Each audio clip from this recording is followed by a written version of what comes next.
शासनाचा निषेध नोंदवत आहे।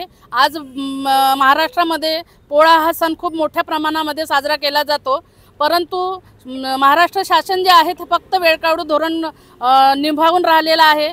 कारण कुठेही आमचा जो 14 मार्च 2024 रोजी जो शासन निर्णय निघाला होता की ज्यांना 10 वर्ष पूर्ण झाले अशा एनआरएचएम कर्मचाऱ्यांचं समायोजन करणार म्हणून, परंतु अजून कुठल्याही प्रकारचे 1.5 वर्ष लोटून गेलेला, अजून कुठल्याही प्रकारची शासनाने त्यावर दखल घेतलेली नाही आहे।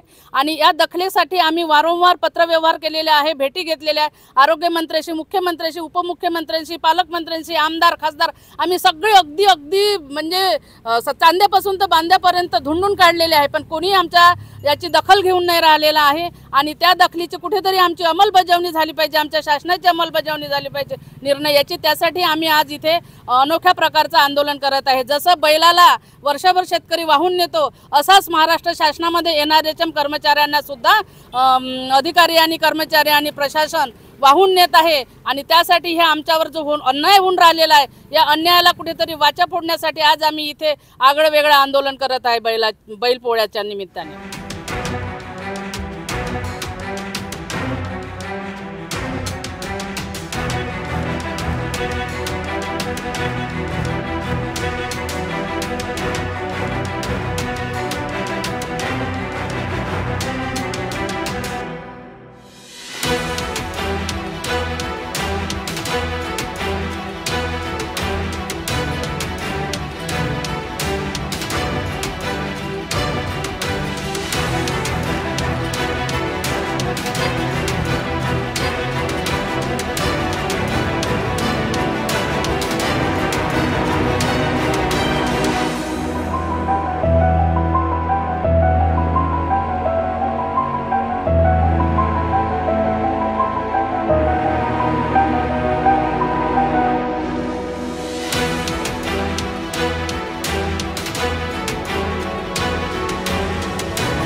आमच्या आंदोलनाचा चौथा दिवस आहे।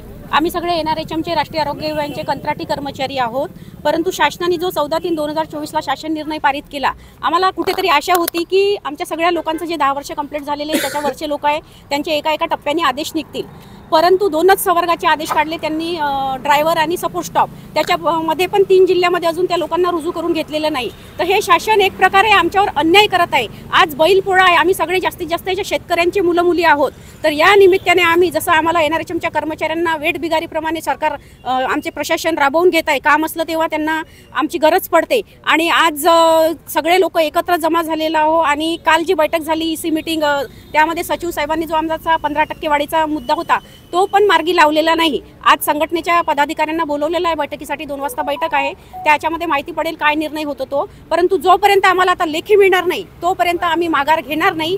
आणि आम्ही 3 सप्टेंबरपासून टप्प्याटप्प्याने साखळी उपोषण, आणि त्याच्यामध्ये काहीच नाही झालं तर मग आम्ही आमरण उपोषणाला एनआरएचएमचे कर्मचारी बसणार आहोत संपूर्ण महाराष्ट्रामध्ये। या सर्व शेतकऱ्यांना, सर्व जगाचा पोशिंदा लोकांना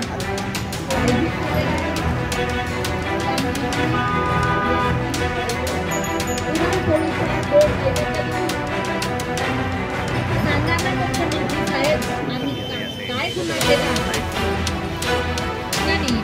विचारात घ्यावं।